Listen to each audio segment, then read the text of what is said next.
We are creeping closer and closer to September, and the gaming rush is almost upon us. But honestly, this is one of the best weeks for new Switch games because Gamescom is going down, and they brought a bunch of really cool announcements to the Germanic show. What's going on, everybody? It's Zach from SwitchForce. Welcome back to another week of new Switch games. It's Thursday, and you know what that means. We've got 6 new Switch games for you. 1 is a release date update, and 5 are brand new experiences. And believe me, the release date update is phenomenal, and there is one game on this list that I never thought we'd get, but dude, it is going to be one of the most anticipated games for a Switch in 2020, for any platform for that matter, but we'll get there when we do it. Also, it's almost September, which means I guess fall and leaf blowers are in full effect, so if you hear them in the background of this video or any others, I'm deeply sorry. They think they need to leaf blow literally 24 hours a day this time of year.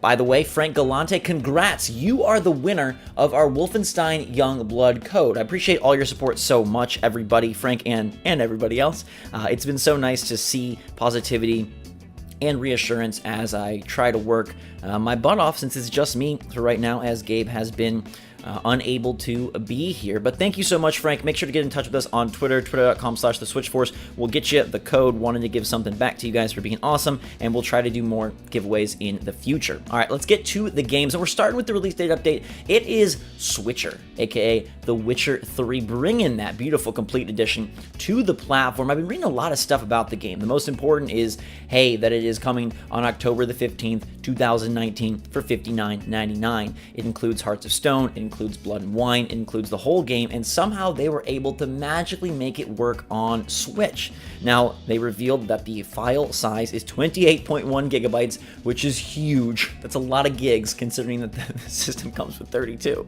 and 28.1 of it would be taken up by The Witcher, so you're going to need a card, obviously, but I think that was to be expected. What's really impressive, though, is that they were able to make this work in about 12 months. Apparently, Saber Interactive has been working on the port for just around 12 months, and it's looking super great. We've seen previews now, we've seen footage. Everyone is mightily impressed by the feat they pulled off here, and they're calling it like a miracle port. They were, forced to reduce texture quality and use some different dynamic resolutions in certain situations, but hey, some areas they say look nearly perfect, and the fact that they were able to just not sacrifice the huge open world and the game as a whole on Switch, on the go, very impressive. So you can look forward to that one on October 15th. But dudes, now is the great part of the show. If Witcher 3 wasn't great enough for you, here we roll. Guess what game got announced at Gamescom?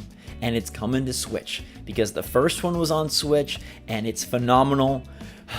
Tarsier Studios unveiled its new project at Jeff Keighley's big show, and I was instantly on board. Whatever it would be, great. But when I saw that it was Little Nightmares 2, I went freaking crazy, because I think Little Nightmares 1 is probably the best, least talked about indie game of the last couple of years, maybe even the last decade. It doesn't get as much publicity or hype as stuff like Limbo, Inside Braid, but I think it is just as special. It is a phenomenal, creepy, atmospheric, tactile, wonderfully paced adventure that just rewards you with sights and sounds and gameplay from start to finish. Those creepy, evil Muppet monsters crawling through the halls that serve as pseudo-boss battles that you hide and escape from are phenomenal. And the way the game builds and hits its peak near the very end is amazing. It's monstrous, quite literally. I don't want to spoil the ending, but yeah. If you've played that ending, you know that final chase is, it's one you won't forget, and that's a mark of a really awesome indie. I think if they have that moment that culminates the adventure, and you never forget it, like Inside has that, hands down. Little Nightmares does as well. But Little Nightmares 2 is looking to expand. I still think it will be qualified as a smaller project. I don't expect this to be a $60 title, but they're definitely blowing the scope out of the water, quite literally in this case. It looks like you are now outdoors. We see a forest. We see what looks like a hospital. We see more creepy Muppet monsters, and they have to have those in spades. I hope there's more of them. I love those fights. I love the character design here. It's like eerie without being grotesque. It's just scary without being stupid. I love what they've done here. It looks like there is now another character named Mono, who is a brand new face in the franchise, kind of maybe cooperative as well. You see two characters working together, so I'm not sure how that'll pan out. Combat is also going to be a part of this, they stated, so that'll be really interesting to see how it factors in, given that so much of Little Nightmares is about escaping and hiding and being so vulnerable. They say that combat won't be a huge part, but there is some, and I wonder how they'll be able to balance your vulnerability with now a new sense of empowerment. Either way, the game looks phenomenal. I cannot wait for more. I hope this is a first half 2020 release. I wouldn't be surprised if we got some Little Nightmares 2 action at a future direct. I think the game is that cool. Bandai Namco and Nintendo seem to love each other, and I am so hyped for this one next year.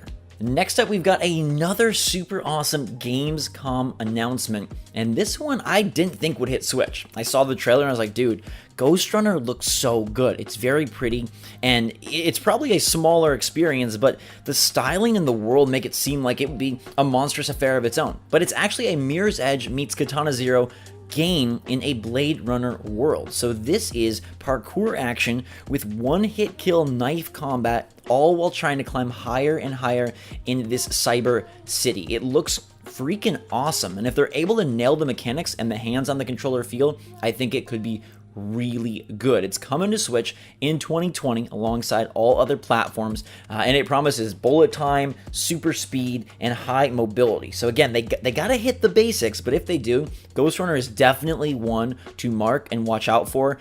I think it could be awesome. Let's go with something completely opposite Ghost Runner. This is Yaga, a game that is set a ways back in the past, but it looks like it has some interesting ideas, fusing a few sets of mechanics, and hopefully will yield great results. It's coming this fall, and it is about Ivan, a one-handed blacksmith cursed with incredible bad luck.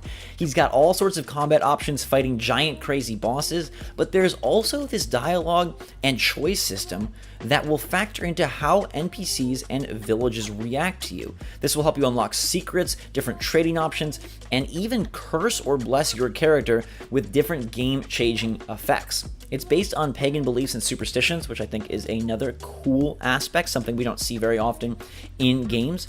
And I love the character design. I think there's some really creative enemies. I hope combat feels good. You've got this grappling hook that looks like it allows you to move around the battlefield and move towards and away from your enemies with dexterity. It says there's a bunch of different talismans and artifacts that change your abilities and gameplay. You get to craft and upgrade your arsenal of weapons and tools. It looks pretty sweet. It honestly has a Bloodroots type aesthetic. I'm super hyped for Bloodroots. Sad that got delayed, but we'll hopefully play it soon enough. But if Yaga can kind of come together, I think this would be another awesome title to play later this year. Next up, we've got Cardpocalypse, and I am so about card-based games right now. I guess Dicey Dungeons technically isn't cards, it's dice, but it basically functions as a deck builder, and I freaking love that. Terry Cavanaugh did great work. Please bring it to Switch, Terry. I think it would be absolutely fantastic. It would be fantastic. VVVVVV is on Switch, so it fits. It would be great. But anyways, Cardpocalypse is a game where you are building a deck of cards, but the interesting thing here is you'll be able to modify the cards by tearing them up, by adding stickers, by modifying the monsters, because this Cardpocalypse takes place inside of a school. You're a 10-year-old girl having apparently the worst day ever. But you play this card game called Mega Mutant Power Pets, and that is the focus of the gameplay. And it just looks really cool that you get to modify the cards, change them up. It says you'll even add new rules as you play. Your decisions create a card game and card collection completely unique to your playthrough, which sounds really neat. And if they're able to get it right, like the idea of scribbling on the cards, adding stickers, removing things, that could be a really neat system. Again, like many of these games, it could go terribly wrong, and I don't think the aesthetic will be appealing to everybody. But I'm in a mode right now where I gotta give these games a chance, because I've loved Slay the Spire on Switch.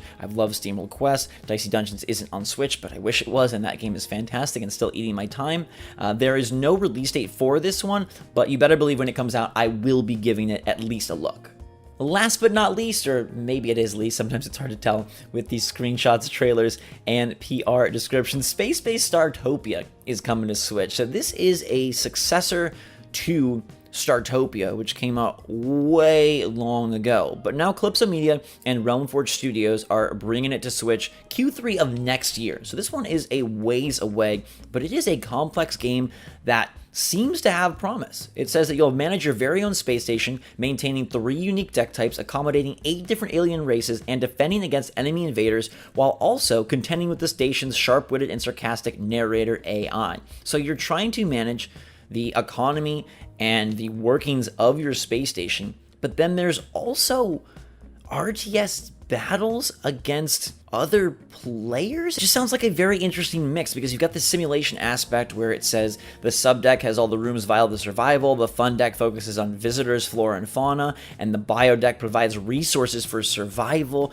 Plus, then there's going to be battles with the residents of the space station or with the armies of the space station. It says you can prevail against your competitors, sabotage your opponent's economy, or attack them with your mech units. So I guess you can go after the decks and what they've built on the decks. I don't know. It sounds like it could be a very cool time, or it could be a complete cluster of chaos and not work whatsoever. The trailer has kind of a really goofy tone that I don't know if you all will be into.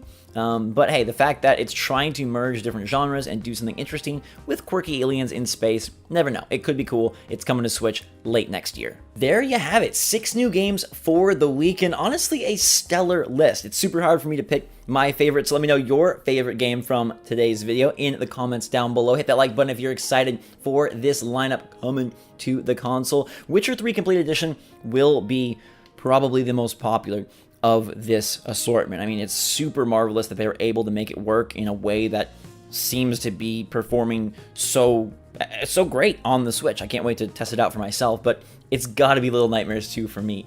You know, the complete edition of Little Nightmares was phenomenal on Switch, and so getting the sequel on the system, hopefully day and date, will be incredible. I think that game is just super underrated. It's had over 1 million sales, which is awesome, but I feel like it deserves 5 times as many. If you haven't played Little Nightmares, if it's ever on sale, even if it's not, the complete edition is one to grab on Switch, and it looks like Little Nightmares 2 will just expand and hopefully make this a franchise that we now can love, and hopefully there are more evil Muppets for me to run away from. In the meantime, though, everybody, thanks so much for watching. Hope you're having a great week. Enjoy your weekend, and until next time, SwitchForce out.